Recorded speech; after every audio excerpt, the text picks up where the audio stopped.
रहमतुल्लाहि व बरकातुहू। अल्हम्दुलिल्लाहि वस्सलातु अला अहलिहा। अम्मा बअद, फ़अऊज़ु बिल्लाहि मिनश शैतानिर रजीम। बिस्मिल्लाहिर रहमानिर रहीम। मा क़दरुल्लाह हक़्क़ क़दरिही, इन्नल्लाह लक़विय्युन अज़ीज़। आमन्तु बिल्लाहि सदक़ल्लाहुल अलीयुल अज़ीज़ व सदक़ रसूलुहुन नबियुल अमीनुल मुबीनुल मतीनुल करीम व नहनु अला ज़ालिका लमिनश शाहिदीना वश्शाकिरीना वज़ाकिरीना वल्हम्दुलिल्लाहि रब्बिल आलमीन। अल्लाहुम्मा रब्बि इश्रह ली सदरी व यस्सिर ली अमरी वहलुल उक़दतम मिन लिसानी यफ़क़हू क़ौली बिरहमतिका या अरहमर राहिमीन। ज़र्रे झड़कर तेरे पैज़ारों के, ज़र्रे झड़कर तेरे पैज़ारों के ताजे सर बनते हैं सैयारों के। मेरे आका का वो दर है जिस पर माथे घिस जाते हैं सरदारों के। कैसे आकाओं का बंदा हूँ मैं रज़ा, बोल वाले हैं मेरे सरकारों के। मुअज़्ज़ज़ हाज़िरीन, कुछ अर्ज़ो मारूफ से कबल मकीने गुंबदे खज़रा, साहिबे शर्फ़ो कमाल, मंबए जुदो नवाल, नबीए बेमिसाल, हम सब के आका व मौला मोहम्मद अरबी रूही फिदाहू सल्लल्लाहु अलैहि वसल्लम की बारगाह नाज़ में अपनी गुलामी का इजहार करें, बावाज़े बुलंद पढ़ें अल्लाहुम्मा सल्लि अला सय्यिदिना मौलाना मुहम्मद वल करम मंबई नबी वल इल्म वल हिकम बारिक वसल्लम सलातो व सलाम अलैका या रसूल अल्लाह सल्लल्लाहु तआला अलैहि वसल्लम। मेरी तकरीर तबे यार को बेचैन करती है। मेरी तकरीर तबे यार को बेचैन करती है। सबब यह है वही बोलता हूँ जो दिल पे गुजरती है। बरगे हिना पे लिखता हूँ दर्द दिल की बात, बरगे हिना पे लिखता हूँ दर्द दिल की बात। शायर के रफ्ता रफ्ता लगे किसी दिलरुबा के हाथ। और मेरी आज की पूरी तकरीर का निचोड़ मैं इन अशआर में पेश कर रहा हूँ। अगर आपने ये चार मिसरे समझ लिए तो यूं समझें आप, मैं जो कहना चाहता हूं मेरे माफी ज़मीर को समझ लेंगे। बिफरी हुई मौजों में ऊंचा रखना। अज़्म मीन्स इरादा, हौसला, शौक, जज्बा। अज़्म बिफरी हुई मौजों में ऊंचा रखिए, मौत के ज़द पे भी जीने की तमन्ना रखिए। आज हर तरफ एक भय का माहौल है, दहशत का माहौल है, डर का माहौल है। आदमियत देखकर बात नहीं करता, चेहरा देखकर बात करता है। आज नेचर ये हो गया है, गांव के छोटे आदमी से लेकर शहर के बड़े आदमी तक हर इंसान चापलूसी में मुब्तला है, चमचागिरी में मुब्तला है। अक्सर इंसान डर और दहशत के माहौल में हक बोलना छोड़ दिए हैं। लोग अब शरीयत देखकर नहीं, मदीने वाले की शरीयत देखकर नहीं, मुस्तफा जाने रहमत का कानून देखकर नहीं, खुदाई किताब का फरमान देखकर नहीं, आदमियों की हैसियत देखकर बात करते हैं। अगर किसी गरीब का मैटर हो जाए तो गरीब दबा दिया जाता है, अगर किसी परेशान हाल का मामला हो जाए तो दबा दिया जाता है, अगर किसी अमीर का मामला हो जाए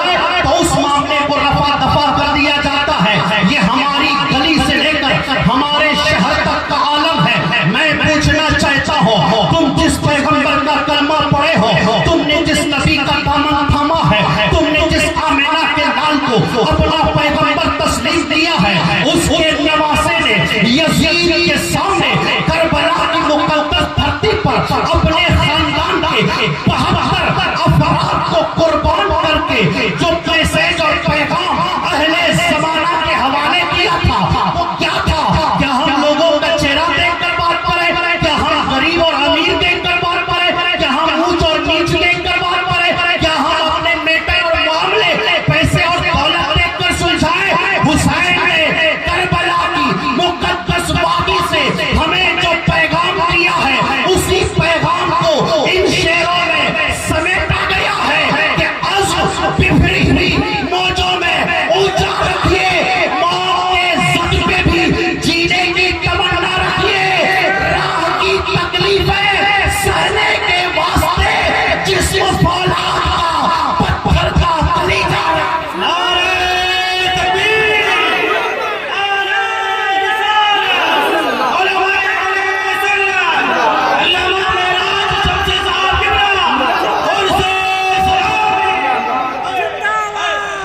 जिस्म फौलाद का पत्थर का कलीजा रखिए। मुसलमान डरपोक कौम का नाम नहीं है, मुसलमान बुज़दिल कौम का नाम नहीं है, मुसलमान दबने वाली कौम का नाम नहीं है, मुसलमान झुकने वाली कौम का नाम नहीं है, मुसलमान कॉम्प्रोमाइज करने वाली कौम का नाम नहीं है, मुसलमान हर जगह पर समझौता करने वाली कौम का नाम नहीं है। मुसलमान वो कौम है जिसकी ठोकर से कायनात की तकदीर लिखी जाती है। मुसलमान वो कौम है जिसके ठोकर से दुनिया वालों का मुकद्दर सजाया जाता है। लेकिन क्या मामला है कि आज जिस तरफ नजर उठा के देखिए मुसलमान जिल्लत और रुसवाई का शिकार हो रहा है। मुसलमान हर आए थे जिल्लत और रुसवाई के गड्ढे में मुलव्विस होकर सिसक रहे हैं। मुस्लिम कौम आज इस स्थिति पर पहुंच गए हैं कि इनके नौजवानों के सीनों को गोलियों का निशाना बनाया जा रहा है और ये रो नहीं सकता है। इनकी बहन बेटियों के सरों से दो पत्ते खींचे जाते हैं, ये आवाज नहीं उठा सकते हैं। इनके घरों को बुलडोज किया जाता है, ये हल्ला नहीं कर सकता है। इनकी दुकानों में आग लगाई जाती है, ये बोल नहीं सकता है। आपके वोट को छीना जाता है, आप एहतजाज नहीं कर सकते हैं। ये कौम इतनी निहत्था क्यों हो गई? ये कौम इतनी कमजोर क्यों हो गई? ये कौम इतनी डरपोक क्यों हो गई? ये कौम इतनी बुज़दिल क्यों हो गई? ये कौम इतनी नीची स्तर पे क्यों चली गई? कई नजरों के सामने इनके बच्चों के साथ मॉब लिंचिंग की जाए, ये आवाज नहीं उठा सकता है। इनकी नजरों के सामने इनकी बेटियों के सरों से दो पर्दे खींचे जाए, ये आवाज नहीं उठा सकता है। इनकी नजरों के सामने इनके दुकान जलाए जाए, ये आवाज नहीं उठा सकता है। इनकी नजरों के सामने इनके घर जमीन दोष किए जाए, ये आवाज नहीं उठा सकता है। आज हम इतने चापलूस क्यों हो गए? क्या हमारे पास पैसे की कमी है? क्या हमारे पास दौलत की कमी है? क्या हमारे पास मकीन जमीन जायदाद की कमी है? जब हम इस हालात पे अपने जहन को रिसर्च के लिए मद्देनजर रखते हैं तो पता चलता है मुसलमान के पास अजीज प्रेमजी जैसे लोग हैं, मुसलमान के पास एडवोकेट है, मुसलमान के पास डॉक्टर्स है, मुसलमान के पास इंजीनियर्स है, मुसलमान के पास एक बड़ी तादाद में नेता भी है। लेकिन उसके बावजूद ये कौम सबसे ज्यादा पिछड़ी हुई कौम है। उसकी वजह ये है कि आज हमने हर एड़े टेढ़े की तलवार चाटने में अपनी आफियत समझी है। हम सिर्फ गरीब बिछाने वाले रह गए हैं। कोई नेता आएगा तो हम उसके राह में सिर्फ पलके बिछाने वाले रह गए हैं। जब इलेक्शन का टाइम आता है हमारे सामने बड़े बड़े मुद्दे रखे जाते हैं, जैसे ही वोट और गिनती हो जाती है फिर हमें भुला दिया जाता है। मैं पूछना चाहता हूँ कब तक तुम इस गरीबी हालत में अपनी जिंदगी गुजारोगे? भारत के मुसलमानों सुनो, तुमने जब से हर गली में अपनी खुराक तलाश करना शुरू किया है तब से तुम जलील हो रहे हो। अगर तुम चाहते हो कि तुम्हें इज्जत मिले, तुम्हें अज़मत मिले, तुम्हें रिफ़ात मिले, तुम्हें कामयाबी मिले, तुम एक बावकार कौम के रूप में दुनिया के सामने आओ तो तुम्हें हर गली का कुत्ता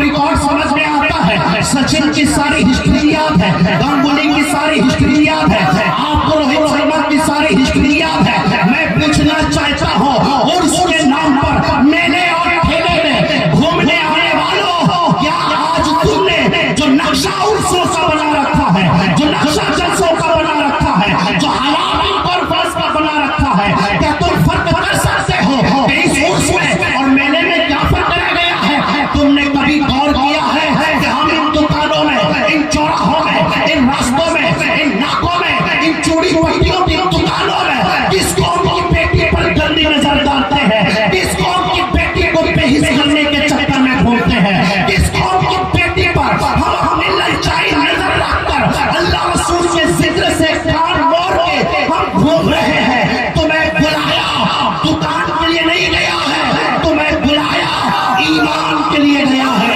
तुम्हें बुलाया तुम्हारी इस्लाह के लिए गया है।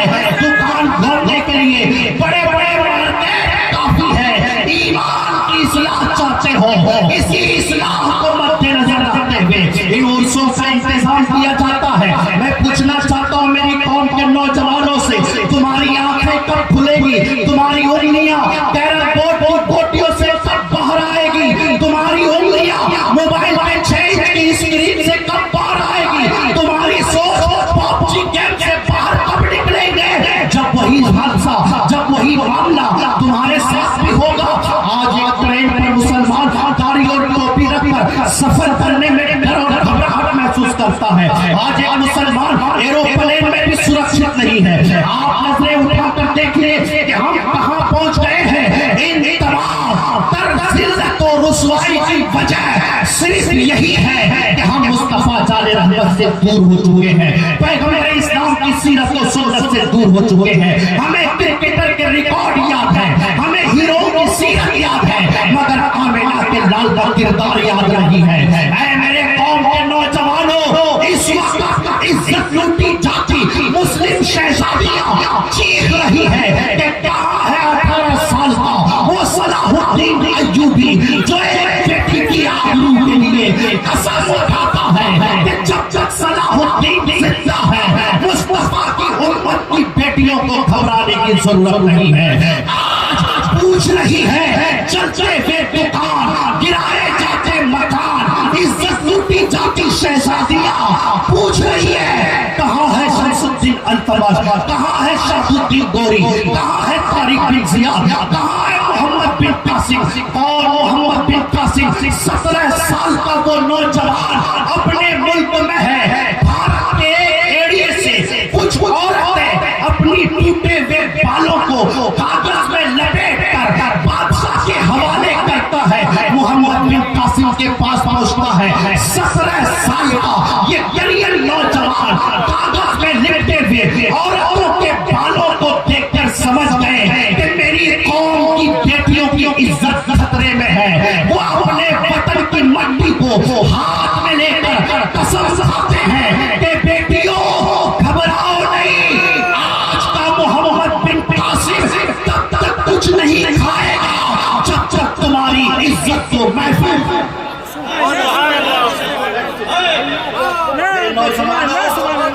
अय्याशी का वक्त नहीं है, शराब नोशी का वक्त नहीं है, ड्रग्स का वक्त नहीं है, नशे में झूमने का वक्त नहीं है, अपनी ही कौम की बहन बेटियों पर गंदी नजर रखने का वक्त नहीं है। ये वक्त तुम्हें आवाज दे रही है कि तुम यही मिजाज बना लो जो मिजाज तुम्हें बरेली के ताजदार ने दिया। उन्हें जाना, उन्हें माना, न रखा पैर से था लिल्लाही हम दुनिया से मुसलमान।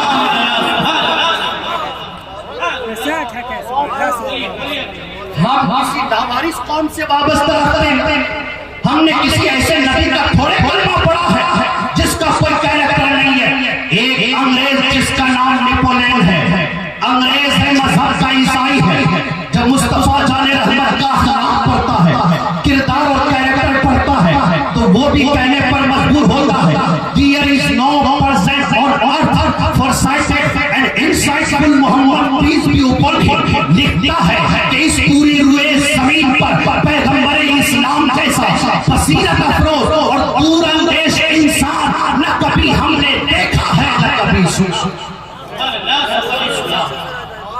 लाजवाब कौम से गिलाफ रखते हैं। लिहाजा मेरे कौम के नौजवानों, एक नौजवान होने के नाते मैं आपसे भीख मांग रहा हूं। अब ये अय्याशियां हम छोड़ दें। मैं नहीं कहता आप तीर उठाइए, तलवार उठाइए, बम उठाइए, हथियार उठाइए। ना ना, हम खाजा के देश हैं। खाजा ने हमें बताया है कि भारत में रहना कैसे, भारत में रहना कैसे है। खाजा ने हमें सिर्फ फसाया नहीं, रहने का तरीका बताया भी है। मेरे खाजा ने बता दिया, तुम्हें तलवार उठाने की जरूरत नहीं, अपने नबी का किरदार, अपने नबी का अखलाक अपना लो, अपने नबी का तौर तरीका अपना लो। मेरे ख्वाजा ने एक भी तीर नहीं फेंका, एक भी तलवार नहीं चलाई, एक भी बम नहीं फेंका, एक भी गाली का इस्तेमाल नहीं किया। मेरे ख्वाजा मुस्तफा का किरदार लेके भारत की जमीन पर पाए। आपने नबी के किरदार में जब इस धरती पे कदम रखा, आप चलते थे, आपका चलना देखकर लोग मुसलमान हो जाते थे। आप बोलते थे, आपकी गुफ्तगू सुनकर लोग मुसलमान हो जाते थे। 90 लाख लोगों को कलमा पढ़ा के मुसलमान बनाना ये कोई छोटी बात नहीं है। ये फकत मुस्तफा के किरदार में इतनी तासीर है, नबी के अखलाक में इतना असर है कि अगर हम मुसलमान अय्याशी न करें, हम मुसलमान गीबत, चुगली, झूठ, फरेब, धोखा न करें, हम मुसलमान शराब, ड्रग्स और नशों में मुब्तला न हो, हम मुसलमान अगर अपने सीने को नबी के प्यार का मदीना बना ले, तो हमें भी तलवार उठाने की जरूरत नहीं पड़ेगी। हम चलेंगे, लोग हमारे दीवाने। जरूरत है आज वक्त, मैं खुलकर आपको बता नहीं सकता। हमें कभी लफ्जों में वक्त की हरकत को समझना होगा। हम मुसलमान हैं, अपनी फिक्र हमें खुद करनी होगी, हमें अपने आप में बदलाव लाना होगा। Please you change your thinking, आप अपनी सोच बदलें। जब आप अपनी फिक्र को बदलेंगे, अल्लाह आपके हालात को बदलेगा। हमें आगे नहीं जाना है, जमाने को देखकर नहीं चलना है। हमें 1400 साल पीछे पैगंबर इस्लाम के अखलाक को अपनाना है, नबी पाक के किरदार को अपनाना है। मा क़दरुल्लाह हक़्क़ क़द्रिही, मेरा रब फरमाता है जैसे अल्लाह की कदर करनी चाहिए थी मुसलमानों ने, वैसे अल्लाह की कदर नहीं है। जिस दिन हम अल्लाह की कदर करेंगे, जिस दिन हम रसूलुल्लाह की कदर करेंगे, जिस दिन हम इस्लामी तालीमात की कदर करेंगे, जिस दिन हम कुरान की कदर करेंगे, जिस दिन हम मस्जिद की कदर करेंगे, जिस दिन हम मदरसे की कदर करेंगे, जिस दिन हम खानका की कदर करेंगे, जिस दिन हम पीरों की कदर करेंगे, उस दिन इंशाअल्लाह दुनिया हमारी कदर करेगा। तो मुस्तफा का गुलाम बन जाओ, खुदा तुम्हें कायनात का इमाम। नारे तकबीर, नारे रिसालत, मज़हब इस्लाम, मज़हब इस्लाम, मज़हब इस्लाम, उर्से शराबी, फैज़ाने सरकार बाबू हुजूर, मौलाना मेराज शमसी साहब। हमें अपने एहसास को बेदार करना है। क्या कहने, माशाअल्लाह। कितने मेरे नौजवान हैं, आपके मोबाइल फोन की स्क्रीन पर आ रहा होगा, आप भी देख रहे होंगे हर आए दिन हमारे साथ क्या सुलूक होता है। मैं मुसलमान होने के नाते अपने मुस्लिम नौजवानों से पूछना चाहता हूँ, क्या आपकी आंखों में आंसू नहीं आता है? क्या आपके दिल में दर्द नहीं होता है? क्या आपके सीने में पैन नहीं होता है? फिर भी आप अपने मजहब से गाफिल क्यों हैं? क्यों हम दुनिया वालों की तरफ झांक रहे हैं? हमारी नजर सिर्फ मदीने वाले की तरफ होनी चाहिए। हम अगर पक्का और सच्चा मुसलमान बन जाए, मेरे रब का वादा है, मेरे महबूब का गुलाम दूसरों की गुलामी नहीं करता, वो कायनात का इमाम। तारीख उठा कर देख ले, बहुत अच्छा लगा। अफ्रीका, क्या कहने, अफ्रीका का तख्ता व सहरा है, जंगल में सांप है, बिच्छू है, हर किस्म के जानवर हैं, दरिंदे हैं, चरिंदे हैं, परिंदे हैं, पानी का नामो निशान नहीं है। मेरे नबी का एक गुलाम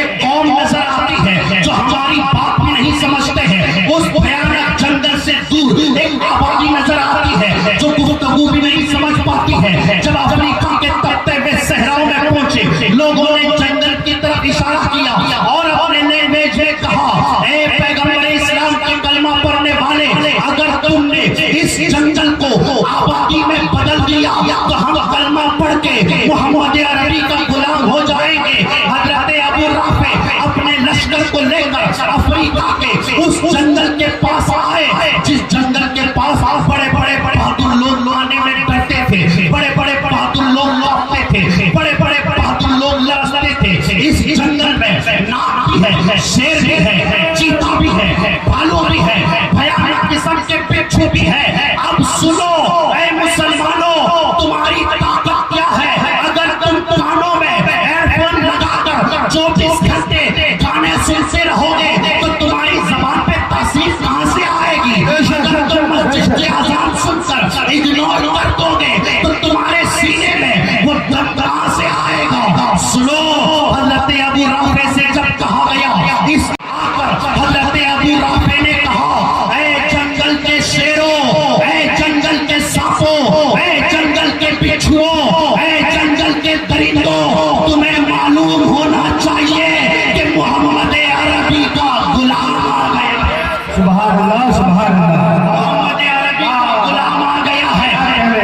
बताती है, हिस्ट्री में रिकॉर्ड है, अबू राफे का इतना कहना था, शेर भागने लगे, सांप भागने लगे, बिच्छू भागने लगे। अफ्रीका के लोग कहते हैं, हमने अपनी आंखों से ये पहला मंजर देखा था कि मोहम्मद अरबी के गुलाम का नाम सुनकर शेर भागने लगा है, सांप भागने लगा है, बिच्छू भागने लगा है। पूरे जंगल से तमाम जहरीले जानवर भाग गए, जंगल को काटा गया, साफ सफाई की गई, घर और खेमे बनाए गए, लोग फिर आ गए। कहा, है अबू राफे, तुमने शेरों को भगा दिया, सांप को भगा दिया, बिच्छुओं को भगा दिया, परिंदों को भगा दिया, इस जंगल को काट कर तुमने यहाँ आबादी में तब्दील कर दिया, लेकिन हमें पीने के लिए पानी की सख्त जरूरत है। इस पूरे इलाके में कहीं पानी का नामो निशान नहीं है। ऐ अबू राफे, क्या ही अच्छा होता अगर पानी का भी इंतजाम हो जाता। कसम खुदा की, अगला जुमला तारीख का आप सुनेंगे तो आपका ईमान ताजा हो जाएगा। ऐ मेरे कौम के शहजादों, जैसे ही अबू राफे ने इतना सुना, मट्टी से तयम्मुम किया, मुसल्ला बिछाया, अपने घोड़े को एक नकील से बांध दिया और सर सजदे में रख दिया। इधर अभी सजदे से सर नहीं उठाए थे कि उधर घोड़े ने अपने टाप से जमीन को कुरेदा। इनकी नमाज मुकम्मल नहीं हुई, खुदा ने पानी का चश्मा नारे तकबीर, आवाज़ बुलंद, जवाब दे सब लोग, नारे रिसालत, नारे हैदरी, मज़हब-ए इस्लाम, अज़मत-ए इस्लाम, नारे रिसालत। तुम्हारे कदम जब तक डीजे की झंकार पे नाचने लगे, तुम्हारे कदम जब म्यूजिक की सिंगार पे नाचने लगे, तुम्हारे कदम जब तरह तरह के गानों पे नाचने लगे, तो तुम्हारे कदमों की बरकत छीन ली गई। वरना तुम तो वो कौम हो कि तुम्हारे कदम तो बड़ी बात है, तुम्हारे घोड़े का टाप भी जमीन के किसी हिस्से पे पड़ जाए तो जमीन के छाती से पानी क्या कहने वाले,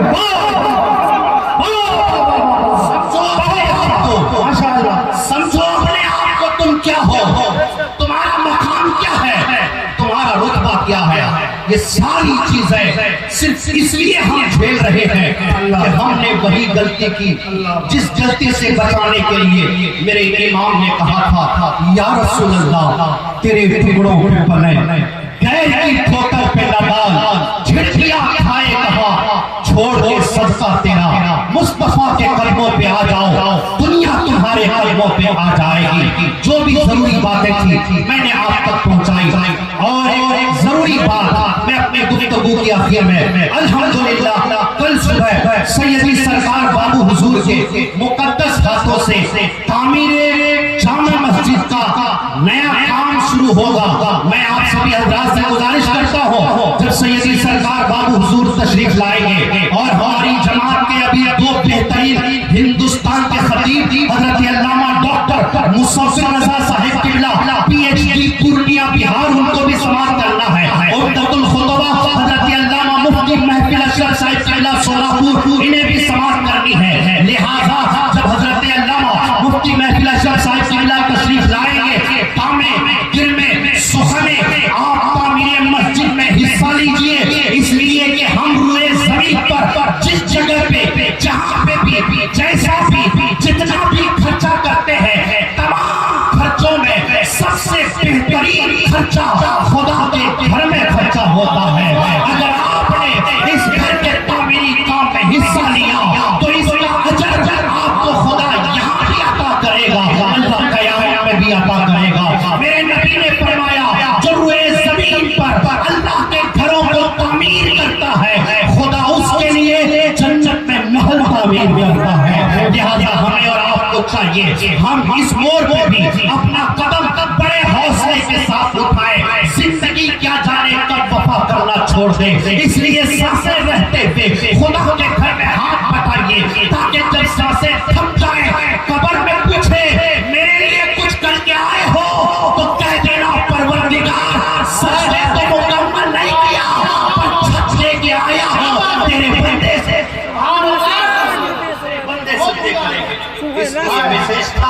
अल्लाह रब्बुल इज्जत मुझे और आपको इस बात पर अमल करने की तौफीक अता फरमाए, जिसकी समझ में आए वो पाए रोशनी। मैंने तो दिल जलाकर सरेरार रख दिया है। अब्दुल हाज़ा मौली